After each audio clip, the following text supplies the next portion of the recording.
and welcome to another episode of Driss's Kitchen.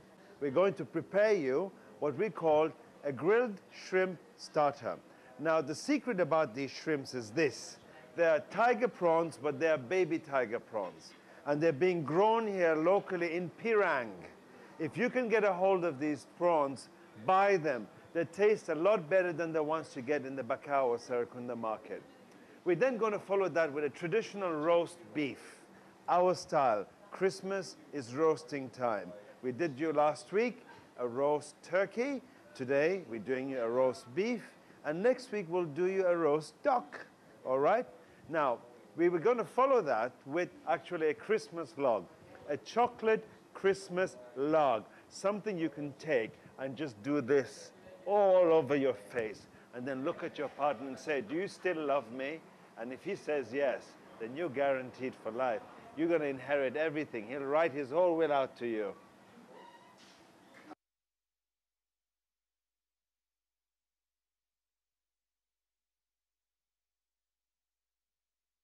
So there we are, these beautiful prawns from Pirang.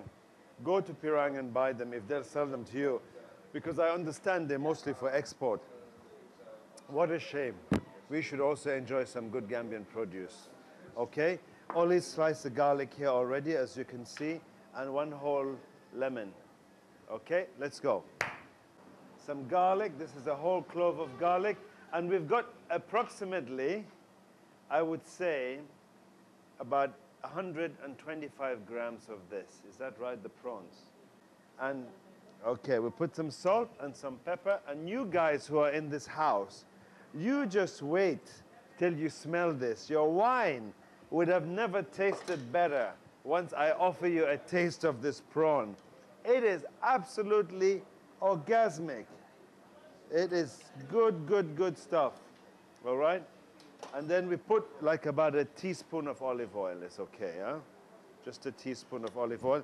You might think, you know, this Driss, you know, he's just so simple. Everything is so easy and simple. Well, look, I tell you, there's no thing better than simple food, because it's good food. It's straightforward food. You get the flavors in your mouth as you should. You know, all this complicated stuff, it's all a fallacy. That doesn't exist. The only complication that ever goes into any food is some wine, some bacon, okay, maybe some good liqueur, okay, but it's all really very simple. There's nothing magical about it, okay? The magic is in how simple it can be, all right? So a little bit of olive oil, fresh ingredients, good quality products. That's it, nothing more. Now you wait and smell this. Do we have an audience in the house? All right, please tell us when we throw this in, what sensations you get through your nostrils. It's very important for us to know, okay? Oli, we ready? Okay, what we've done here is we've put about a tablespoon of sesame oil. But start with a teaspoon, and then put a second, and then put a third, until you have enough of that nutty aroma, that nutty, not that naughty, that nutty like nuts, yeah? Like not the other nuts, the real nuts, yeah? Okay, there we are. Oli, shall we put that in? Yeah. There we are.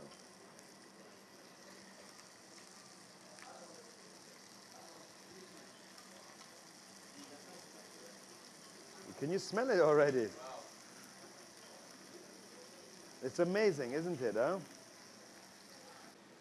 Can you smell it, guys? Is it coming across? Yeah? This is going to fry for maybe about another 5 minutes. That's it, at the most. You know, with shrimps, you don't want to overcook it because you lose the flavor and it becomes rubbery, hard and tough. Quick, huh? Sorry? 3 minutes, 3 minutes. He's right. This gentleman here has been only with us since the 7th episode or the 8th episode, and he already knows that 3 minutes is the job. Take some parsley, throw it in, some nice fresh parsley, there, and the job is done. All ready to be tasted. Do we have some nice customers out there who can taste this for us? Oli, we ready? That's it, all done. Very fast. Take a look at how beautiful this is on the pan. Very fast.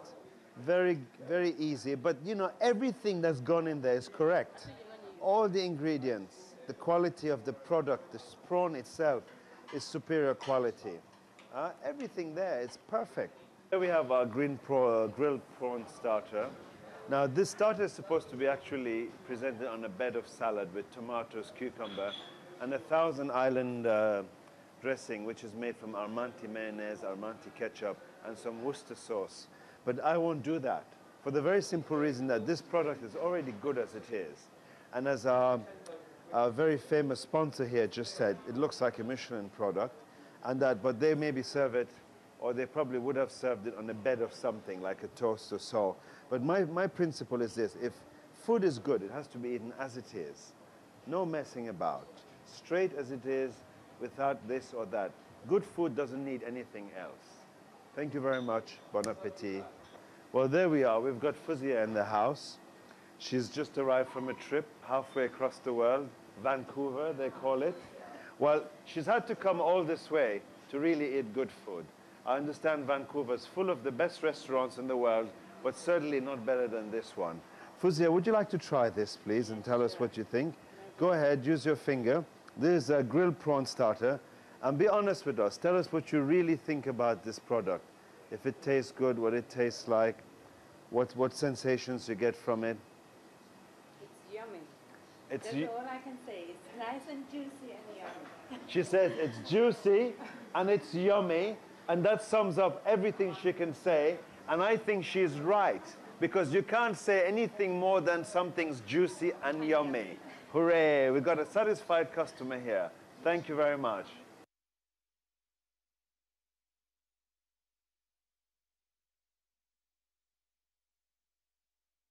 Fresh herbs. Rosemary grown here in the Gambia. Go to Sengo Farms, buy some seeds, grow your own herbs in your backyard. This stuff is good. It's better than that boring and flavorless product that's being brought in from God knows where. Buy this stuff, okay? Next you have onions.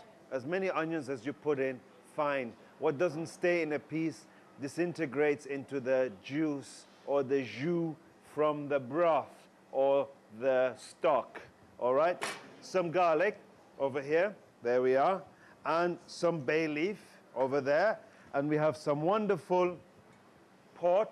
If you drink alcohol or if you're a Christian, throw in a bit of port. In any case, this burns off. There's no alcohol left once it's cooked.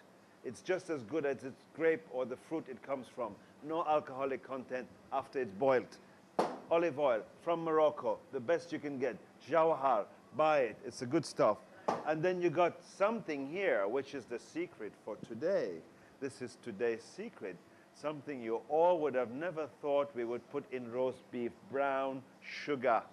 This makes the difference, and it gives it that nice color, and it gives it that beautiful texture. Brown sugar, yes, buy it at the supermarket. Now, Ali, can we have our roast beef, please? Oui, vas-y, avec les... Ali's made me a nice roast beef, okay?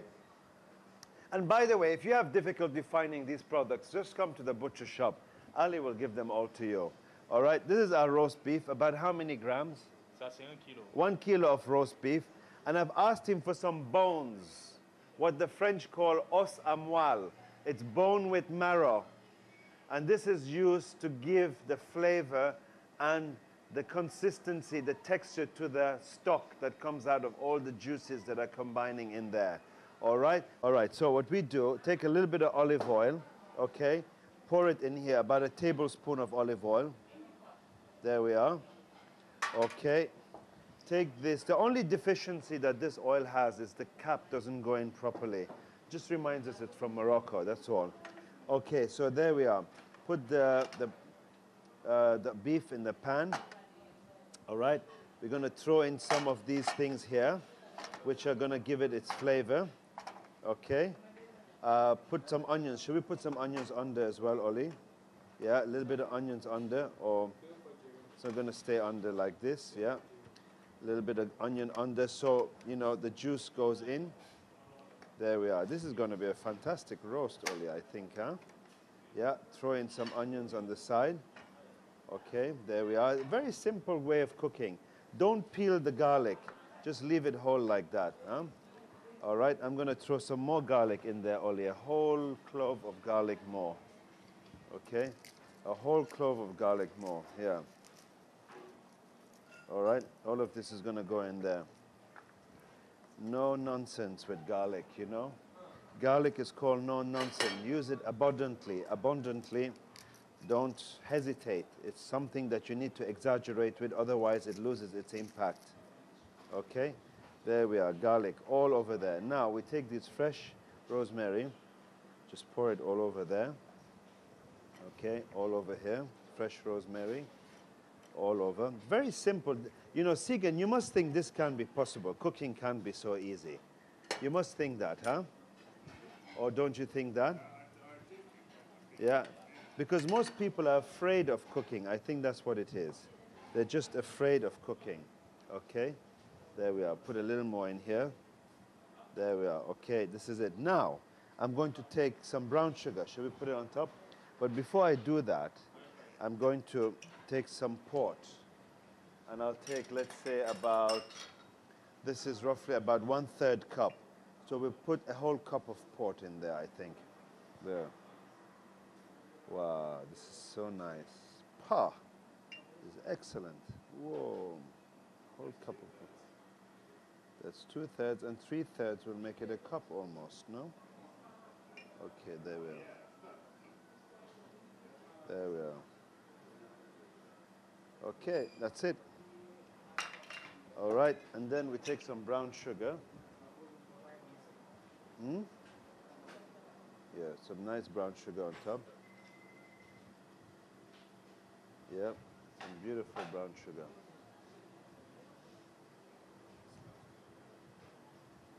Yeah. Oli, shall we put some more? Yeah, I'm just going to put a little bit around here.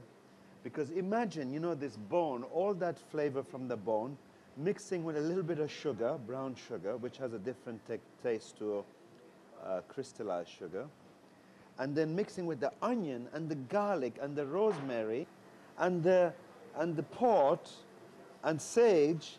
My God, this is ecstasy. There we are. We're ready for the oven. All right. Only reminds me of salt and pepper. We're going to put some salt here, just on top, because you know what happens when this meat sweats? It'll dissolve the salt, and the salt will go immediately into the flesh before it goes through the flesh into the pan. So it would have been, to some extent, it would have been filtered through the meat before it gets to the juice that's at the bottom of the pan, giving it more and more and more and more flavor, and more and more and more texture and body, and some black pepper. There we are. We're ready to put this in the oven. There now, we've got the roast beef ready. And it's been in the oven for 1 hour. It's making this whole shop smell really so beautiful. I hope your house smells nice too when you're roasting something.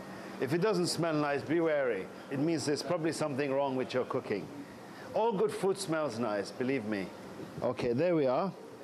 So we've got this wonderful, wonderful roast beef now coming out of the oven. Wow, nice and pink. Smelling good. Smelling really, really, really, really good. Let's taste a little bit of this. Okay, a little bit of that. It's nice. Very nice. Okay, Oli, what I suggest we do very quickly is I suggest we remove this beef, place it on the plate, and reduce this stock quickly. Okay? And the way to do that is we'll take this beef out now, this wonderful roast beef, and we're just going to adjust the taste now. We're just going to adjust it, because it still has a slightly sweetish hint to it that has come from turn it on, Oli. That has come from the brown sugar. Can I have some red wine, please? I'm going to pour a little bit of red wine in there. What do you think? Or should we put some red wine? Red wine. Have you put some wine in there already? Yeah. I'll put some red wine to bring the flavor, and maybe even a little bit of Worcester sauce. Just give me a minute. Yeah, we'll put a bit of Worcester sauce. So what I'm doing here is I'm reducing, removing the onions and garlic and all the stuff which had cooked with the roast beef to get the broth, basically, the broth that's left in here. And I'm going to use that to make a nice sauce with it. This is the stock, basically. It's the stock that has come from all the onions and beef and everything that's melted together. Now, I'm going to reduce this, all of this here now, with some red wine. I've already put some Worcester sauce. Now, don't get confused. I've got a tasting spoon and I've got a mixing spoon. It's nice. A little bit of Worcester sauce. You know, I never used this stuff before because it was really a bit too, I think a bit too British for me in flavor. It was something a bit difficult to work with. It was old-fashioned, a bit old-fashioned in its flavor and color and all. But as a matter of fact, it seems to be coming down well again with cooking again these days. Somehow, I suppose the application is different. We're using it differently from what we used to before. I'm going to put a little bit of red wine. For those of you who don't mind a bit of wine in your food, I'm putting in a little bit of red wine. And I'm just allowing it now to simmer and to simmer gently into a nice sauce. Oli, what we can do if you wish again, we can also throw in a little bit of flour, you know? A little bit of flour just to make it thicker, or we can leave the flour out. What shall we do? A little bit of corn flour. Can you get me some corn flour from the kitchen quickly, please, huh? Give me some corn flour. Well, there we've got a beautiful roast beef. Look at that, isn't that lovely? All ready to be enjoyed by you and your guests or you and your family. Wow, look at that. Nice roast beef on a bed of mashed potato. It could be on a bed of boiled potatoes. Preferably not French fries for supper. French fries okay for lunch. And a nice gravy, which had I added in the end some mustard powder and some wonderful lemon juice on it as well. So enjoy your lunch and have a Merry Christmas. Well, we've got Judith here. Judith is going to taste for us our wonderful Christmas roast beef today. And she's going to tell us what she thinks about it. Judith, here's a piece of roast beef. Okay. I presume you like beef? Yes. Okay, taste it. Give me your opinion. Tell me what you think about it.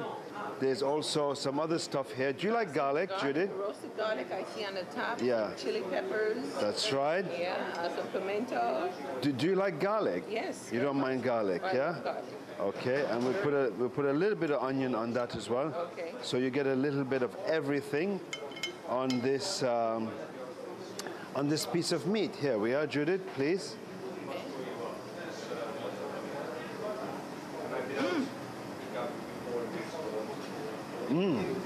Excellent.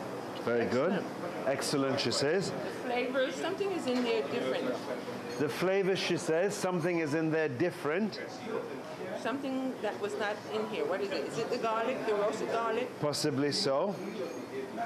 Cilantro? There was some fresh thyme, as you can see, okay. that was That's what used I'm in the tasting. preparation. Yeah? That's what I'm tasting, the thyme. So would you consider this a good dish, Judith? Very good. Very Excellent good. dish. She thinks excellent. Do you feel like, you know, a combination of flavors taking place in the mouth, like bursting at different intervals?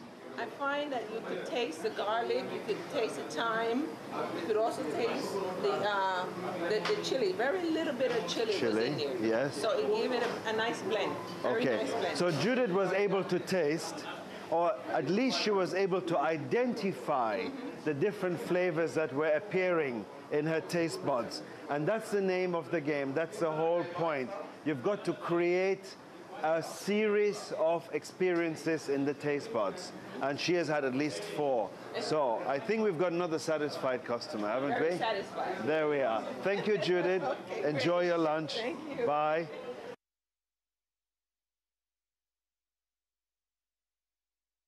What we need is 4 eggs. Here are the 4 eggs here, which Alfonsi is going to beat until it gets completely frothy. And then she's going to put 3 tablespoons of flour inside there, and then another 3 tablespoons of cocoa powder. Okay? Yeah, plain flour. Now, with the egg, as she's beating it, she's going to put what? 2 tablespoons of sugar. All right? Okay, let's go, Alfonsi. It's clear. 4 eggs with 2 tablespoons of sugar in the 4 eggs when they're beaten to frothy texture. 3 tablespoons of flour will later go in there, and another 3 tablespoons of cocoa powder. There we are. We have the 4 eggs, and we have the 2 tablespoons of sugar. And we're beating the whole thing now till we get a beautiful product. Well, there we are. We've beaten the egg so long. Let me show them, Alfonso. Look how frothy it's become. Look. This is what happens when you have persistence. Beautiful frothy. Now we're going to mix in 2 tablespoons of flour and 2 tablespoons of cocoa powder. Well, 3 tablespoons of flour and 3 tablespoons. So we had 4 eggs, 2 sugar, beaten together. Now we have 3 tablespoons of flour, plain flour, 3 tablespoons of cocoa powder mixed together and then folded. It's going to be folded into this. There you are. Look how it's done. This is interesting. Come and look. Look at this, how this is done. Just gonna, you don't beat it, you just fold it in. Huh? See? There you see, just fold it in until it's covered. No beating anymore. Because then what you do is you break the consistency. You want that powder to remain as it is, the flour, the cocoa powder. Then we put that over here in a baking pan with a baking sheet, which is a greaseproof paper or baking sheet. Then we put this into the oven. When this is cooked, we're going to remove it, and this is what we're going to use to roll out into a log.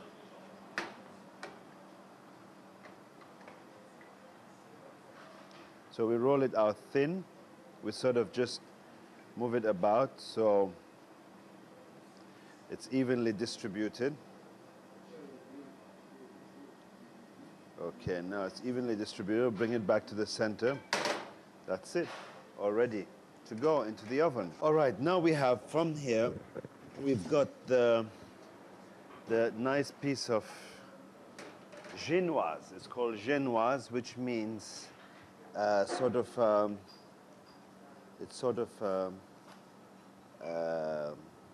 genoise. I don't know what you can call a genoise. A genoise in French is a genoise, and in English it's called a cake. Okay. Alfonso, you want it over there on the plate? There we are. Okay. You can see the butter is still on the dish. That's why it didn't stick. All right, there we are. We're going to put a little bit of, this is a mixture of water and sugar. Okay, so we put a little bit of water and sugar just to give it moisture, and moisture and moisture. Okay, there we are. Now we have a mixture of our filling here. This is the same filling we made in another episode by taking chocolate and butter and melting it in a bain-marie type of thing. Basically, you take a pan, you put your chocolate, how many grams of chocolate? Sorry? 20? I'm sorry, you put, sufficient chocolate in a bain-marie, in a bowl, in a dish, cooking thing. You put some butter in there, and you put it in a bain-marie, which allows it to melt without burning it. You never melt chocolate on direct heat. It's a recipe for disaster, okay? All right? Okay, and I will show you exactly how to prepare that stuffing later. Okay, there we are. We roll it. Roll it, roll it. Hey, there we are. Wow, doesn't that look beautiful? Yeah? Ali, on peut prendre ça, s'il te plaît. Okay, then we put the chocolate on top. Alfonsi, You must explain to them exactly how to make that. The measurements. 20 doesn't sound correct, okay? I think what you do, huh? Yeah, so, well, what you can do is, remember we made a chocolate mousse in one of the last episodes. Well, just use the same chocolate mousse recipe for this particular thing, okay? It's looking good. And there you've got your wonderful Christmas log ready to be consumed at your Christmas feast. Enjoy it. Eat it with a little bit of chocolate or preferably vanilla ice cream. Goes down very well. Bon appetit. All right, so we've got Braden in the house today. Braden is going to do a bit of cake tasting for us. I hope he likes his chocolate cake, because we need a real honest opinion here. And I think Braden looks like the kind of honest guy, doesn't he? Very honest. I think, yeah, we all think he looks honest. Especially when it comes to cakes. Especially when it comes to cakes. Okay, Braden, here we have a chocolate log, a Christmas chocolate cake log. I'd like you to taste this and tell me what you think about it.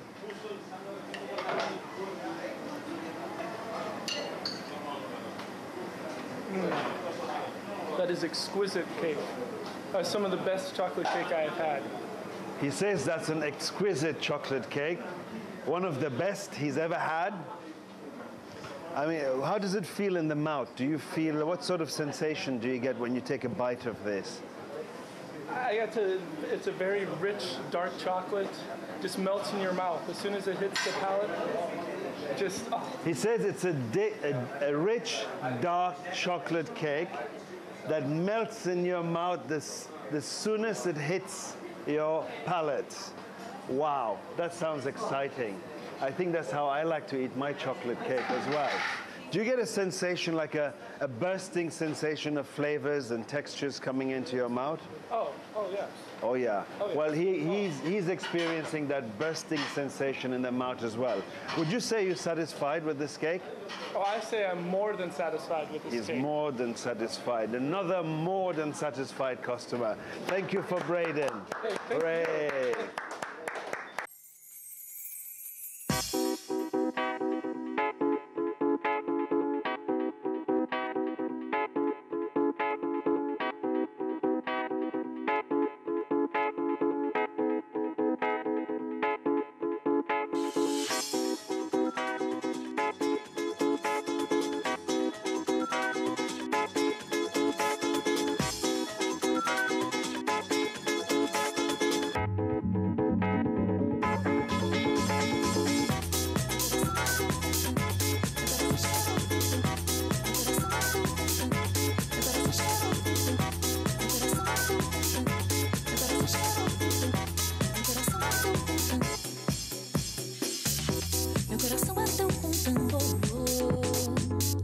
Meu coração chorou com tambor.